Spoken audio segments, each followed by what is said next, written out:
Hello and welcome back. Today we're going to be talking about money, banking, and central banking. So first we want to talk about the key functions of money. But first, a definition about money. Money is any medium that is universally accepted in an economy by both sellers of goods and services and the buyers of those goods and services, and by creditors as payments for debts. The functions of money, there are a few. It's a medium of exchange, a unit of accounting, a store of value, a standard of deferred payment. So we're going to go through each of these. A medium of exchange is exactly what it sounds like. It's any item that sellers will accept as payment. Money facilitates exchange by reducing transaction costs associated with means of payment uncertainty. It permits specialization and facilitates efficiency. Right? You kind of think about other systems besides just money is bartering. Barter is a direct exchange of goods and services for other goods and services without the use of money. A direct exchange requires a double coincidence of wants. And basically what that means, a double coincidence of wants, is that both people engaged in the transaction need to both have a similar exchange rate of the things being bartered and traded. So money sort of eliminates that need. You have an explicit value for money instead of trading in different goods and services. A unit of accounting is a measure by which prices are expressed. It is the common denominator of the price system. It is the central property of money. It's a store of value. Money is a store of value. It gives you the ability to hold value over time, right? Money can hold value over time. This is a necessary property of money. It allows for saving. Money allows you to transfer value into the future, right? Save. Standard of deferred payment. A standard of deferred payment is a property of an item that makes it desirable for use as means of settling debts maturing in the future. This is another key property of money. Liquidity is the degree to which an asset can be acquired or disposed of without much danger of intervening loss in nominal value and with small transaction costs. Money is the most liquid of the assets. Here's kind of a brief gradient of liquidity on assets. So what is the cost of holding money, like its opportunity cost? Well, the answer is it is the alternative interest yield obtainable by holding some other asset. So what backs money? What is our money worth? Is it gold, silver, or the federal government? Well, the answer is that your confidence and belief in the value of money backs money. Transaction deposits are checkable and debitable accounts, account balances in commercial banks and other types of financial institutions such as credit unions and mutual savings. There are any accounts in financial institutions on which you can easily transmit debit cards and check payments without any restrictions. So it's just an easy access for credit or for deposits. A fiduciary money system is a system, it's like a system where currency is issued by government and its value rests on public's confidence. Currency and transaction deposits are money because of their acceptability and their predictability of value, and also their liquidity, the ability that you can take money out of these accounts. So why is money important? Well, changes in the rate at which the money supply increases or decreases affect the importance of other economic variables, at least in the short run, such as inflation, interest rates, employment, and level of real GDP, because oftentimes they are denominated in money. The money supply is the supply of the amount of money in circulation. And there are different ways that we can account for them, like the transactions approach and the liquidity approach. The transactions approach is a method of measuring the money supply by looking at money as a medium of exchange, while the liquidity approach is a method of measuring the money supply by looking at money as the temporary store of value. So there are different ways to account for the money supply. M1 is account of currency and coins, transactions or check deposits, and traveler's checks. Here's a nice graph of the M1. You can pause these at any time to get a quicker look at them. There are a lot of slides, so I'm going to kind of speed through these. So the M1 as currency is minted coins, papers, bulk. It's basically the bulk of currency that's in circulation. Transaction deposits we've already talked about. Thrift institution is a financial institution that receives most of its funds from savings of the public.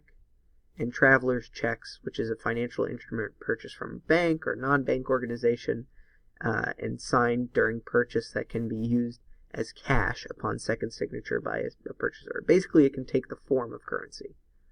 M2 is all the things in M1 plus assets that are almost money, highly liquid, easily converted into a cash, like time deposits. So here's another graph. So it's M1 plus savings deposits, small denomination in time deposits, and balances in retail market mutual funds. Now we want to talk a little bit about central banking. A central bank is a banker's bank, usually an official institution that also serves as a country's treasury, and central banks normally regulate commercial banks. Direct finance is individuals purchase bonds from a business, and indirect finance is individuals hold money in a bank. The bank lends the money to a business. Financial intermediation, we're going to kind of go quickly through this, is the process by which financial institutions accept saving from businesses, households, and governments and lend the savings to other businesses, households, and governments. Financial intermediaries are institutions that transfer funds between ultimate lenders or savers and ultimate borrowers. Here's a nice picture about that. So here's a question. Why might people wish to direct their funds through a bank instead of lending directly to a business? Well, this kind of hits at a big part of economics. There could be an asymmetry of information, right? People may not know exactly who they're lending to, but the banks, it's their job to find all that information out better than a typical person who needs their money held. So asymmetric information is information possessed by one party but not the other in any transaction. Adverse selection is the tendency for borrowers to use their borrowed funds on high-risk projects. And moral hazard is the possibility that a borrower might engage in riskier behavior after they got a loan rather than if it was their own money. So liabilities is like the amount you owe, the legal claims against a business or household by non-owners. The sources of funds for financial intermediaries are liabilities. Assets are amounts that you own, all items to which a business or household can have a legal claim, and the uses of funds by financial intermediaries. Here's a nice little table about that. So now we're going to talk a little bit more about central banking. The Fed is the Federal Reserve System. It's the central bank of the U.S. It's the most important regulatory agency in the U.S. monetary system, and it was established in 1913. The Fed is organized by the top of a board of governors, which is 7 members on 14-year terms. Right now, the chairwoman is Janet Yellen. The Federal Reserve banks, they have 12 districts with 25 branches, and there's also the Open Market Committee, which is the board of governors, plus the 5 presidents of the district banks. And here's a little flow chart explaining the different responsibilities that you should take a look at. And here's a map showing all the different branches and regions and where the main buildings of each branch are. The main functions of the Fed is supplies the economy with fiduciary currency, holds depository institutions' reserves, acts as the government's fiscal agent, supervises depository institutions, conducts monetary policy, intervenes in foreign currency markets, and acts as the lender of last resort. That last one's pretty important.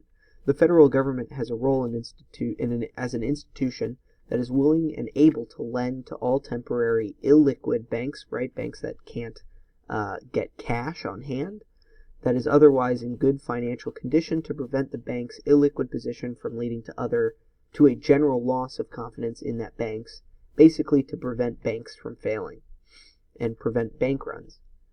The fractional reserve banking is a system in which depository institutions hold reserves that are less than the amount of deposits. Reserves in the U.S. Federal Reserve System are deposits held by the Federal Reserve District banks for depository institutions, plus depository institutions' vault cash. The reserve ratio is the fraction of transaction deposits that banks hold as reserves, and it's determined by required reserves that the Fed sets and excess reserves. Now we're going to talk a little bit about a balance sheet, which is a statement of assets and liabilities. Typically, we make some assumptions, right? The reserve ratio is 12%, zero excess reserves are kept, transaction deposits are the bank's only liabilities, loans are the assets. Every time a loan is made, the bank proceeds are put into a deposit account. And we're kind of looking at different examples here. Here's a nice little table. And then there's open market operations that we can throw in, the purchase and sale of existing U.S. government securities in the open private market by a Federal Reserve System. So what is the effect of the money supply if the Fed engages in an open market purchase by buying $100,000 of security bonds? Well, then we get this kind of nice effect. So following the deposit, what will Bank 1 do with its additional deposits? Bank 1 is going to keep $10,000 as reserves, that's from the 10% assumption, and allocate the remaining $90,000 of additional deposits to the new loans. The borrower who receives the $90,000 loan from Bank 1 will spend these funds, which will then be deposited to another bank, like Bank 2. So this is Bank 2, and then the Bank 3, and so on, and it kind of keeps going. So what is the effect of total deposits and the money supply? Eventually, the total deposits and the money supply will increase by $1 million. There is a $100,000 original increase in deposits, and it basically ramps up to $1 million generated by deposit creating bank loans. So this is kind of the money multiplier effect. It's a number that, when multiplied by a change in reserves in the banking system, yields the resulting change in the money supply. The potential money multiplier is the reciprocal of the required reserve ratio, assuming no leakages in currency and no excess reserves. Here's a nice little formula for that. Here's an example. The Fed buys 100,000 of government securities. The reserve ratio is 10%. So the real world money multipliers, the M1 is probably about 2%. The M2 is probably like 6.5. So what is a bank run? A bank run is an attempt by many of a bank's depositors to convert transactions and time deposits into currency out of fear that the bank's liability may exceed its assets. Basically, people run to the bank to take out their holdings if they lose faith in them. This is how the FDIC comes about, the Federal Deposit Insurance Corporation. It was founded to insure the funds of depositors and remove the reason for runs. As can be seen in a figure that we're going to show in just a little bit, bank failure rates dropped dramatically after the passage of the FDIC. So here's the passage of the FDIC, and bank runs kind of plummet. The FDIC charges premiums to depository institutions based on their total deposits. These premiums go into funds that would reimburse depositors in the event of bank failures. This bolsters depositors' trust in the system and gives them an incentive to leave their deposits at the bank, even if there's talk of failure. The FDIC and other federal agencies possess regulatory powers to offset the risk-taking temptations. And this kind of goes back into what we were talking about with moral hazard and adverse selection, and you can read about that and how it relates. And the results of moral hazard in this case is like the S&L crisis in the late 80s. More than 1,500 savings and loan associations failed. The estimated taxpayer cost was about $200 billion. And in the late 2000s, you have the housing failure. So there's also kind of a recent FDIC Reform Act, which expanded the coverage of federal deposit insurance. And a new structural reform has begun since the troubles of 2000,